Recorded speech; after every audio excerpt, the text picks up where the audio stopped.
Channel 2S is brought to you by New Type HQ. Get your kits and supplies at the link in the description below. Welcome to Gunpla News, everybody. We've got a really exciting episode lined up today because for the first time this year, we're actually getting something really cool and new and surprising announced from Bandai. What you're looking at right now is a high-resolution model. Yes, high-resolution model, the line we all thought was dead, Red Frame Astray powered variant.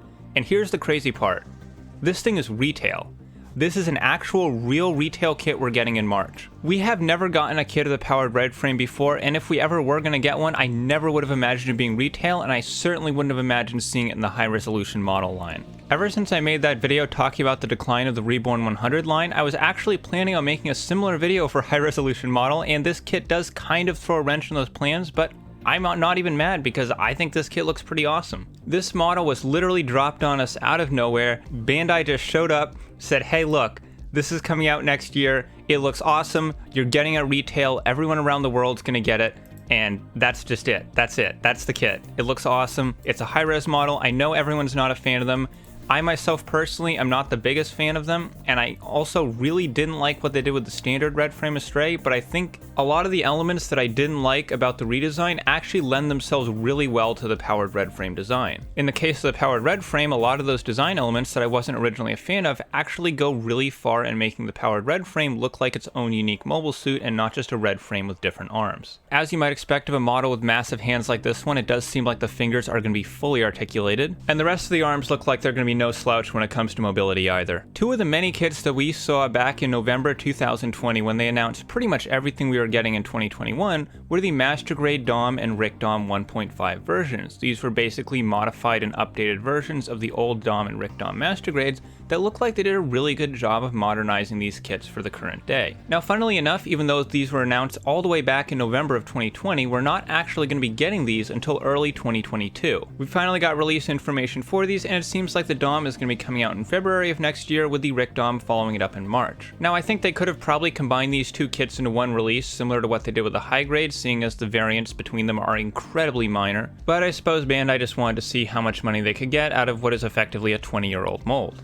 I remember being really surprised when these kits were first announced because as far as older Master Grades go, I've always found the Master Grade DOM and Rick DOM to be some of the better ones. They're not amazing, of course, by modern standards, but as far as kits of that era go, they're pretty darn cool. However, there's always room for improvement in everything, and from what I've seen of the new additions they've made to these kits, it seems like they've gone a long way to make them look as cool as they possibly can. Most of the updates seem to be focused on giving the kit a little bit more articulation, which can sometimes be a challenge with a mobile suit as bulky as the DOM, but it seems like they've pulled it off fairly well. The biggest improvement, of course, is going to be universal hips with a thigh swivel, which are pretty much a standard on modern kits, but were very, very uncommon back in the day when the DOM originally came out. And one of the things that I always found kind of neat about some of the older Master Grades, like the original DOM and the original Zaku, was that you'd get a bunch of weapons that weren't necessarily for that particular variant. Now, in the case of the DOM, you would get your classic DOM bazooka, but you would also get the modified bazooka and machine gun that were included traditionally with the DOM Tropin, with them going so far as to include extra magazines for the DOM Tropin machine gun. With the older Master Grades, it seems like there was a bigger emphasis on modifying and customizing your own kits, so sometimes Bandai would give you those extra weapons and accessories to make variants that they had no intention on making themselves. When it comes to modern day Bandai though, I think it's far more likely that they just go ahead and make an actual Master Grade DOM Tropin, which, given the fact that they have a new DOM body to work off of now, might not be that far-fetched of an idea. Now, when it comes to the Rick DOM, it is superficially extremely similar to the DOM, which is one of the issues I've always kind of had with this mobile suit. I wish there was a little bit more differentiating them, but I suppose you can kind of tell them apart by the massive, awesome beam cannon that the Rick DOM has. Aside from the different bazookas though, really the only way you're going to be telling these apart is by flipping it over and looking at either the bottoms of the feet or the backpack. I believe the original Master Grade DOM and Rick DOM actually had some slight color differences between themselves as well, but I'm not sure if they're going to be carrying that over to the new ones. From what I've seen of these pictures, they pretty much look like they're the same shade of purple. Now, when it comes to the Rick DOM's weapons, it is very bare bones. It looks like he just has the beam bazooka, the regular bazooka, and the heat rod, which is kind of underwhelming compared to the much more diverse spread of weapons we got with the DOM. I could easily look past the lack of weapons on this kit though, mostly because I'd rather go with the regular DOM anyways. However, I do find it a little bit questionable that both of these models are going to be 5,500 yen, as I do think that's a little bit high for something like this.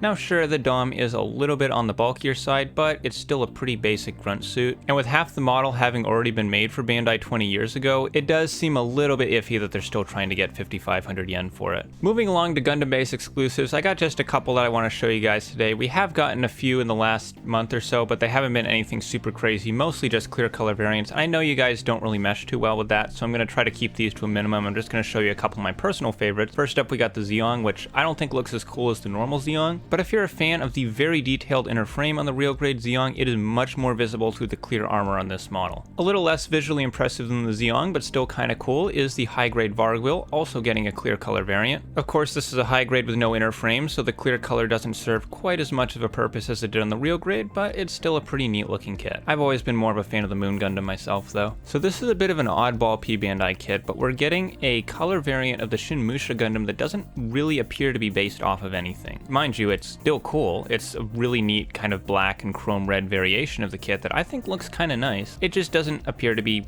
inspired by anything. They just decided, hey, you know what? This kit would probably look cool in these colors. And while this isn't based off of anything from the lore, I think it might be a callback to the original P-Bandai kit, the very first P-Bandai we ever got, which was actually a color variant of the Shin Musha Gundam Mark II. A lot of people don't remember it, but the first P-Bandai kit was actually just a Musha Mark II in a really kind of random color scheme. I don't think it sold very well when it came out, and as far as I know, they haven't really re-released it since then. We are a bit past the 10th anniversary of Premium Bandai at this point, but I still have to wonder if this is meant to be some sort of homage to that kit. Finally, for Gunpla news today, we're going to be wrapping up with a very underwhelming brand partnership in the form of Gunpla crossing over with Nike. Now, a Gundam Nike crossover is not the worst thing on its own, like, you know, that's kind of cool, but the kits they're making for this are just such a cop-out. Usually with these type of brand deals, we get some kind of brand new color scheme for the Gundam in question. Sure, it sometimes looks absolutely atrocious, but it's always something new. Usually it's an RX-78 or a Zaku or a Unicorn in the colors of that particular brand. For the Nike collaboration though, it literally just looks like they took normal Unicorn and Banshee kits and just slapped some new stickers on them. I mean, really, Bandai? This is the best you could come up with? They literally put more effort into the packaging than they did into the models themselves. That's gonna do it for Gunpla News tonight, guys. And I really do mean it when I say thank you for watching, because I do appreciate the very small number of people that actually still watch my videos. I am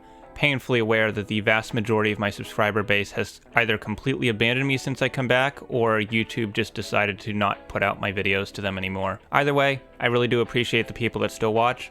Thank you guys for keeping this channel alive. If you're new here and you aren't already subscribed, well, you know where the button is. And as always, I'm your host, Second Soundwave, and I'll see you next time. Take care, guys.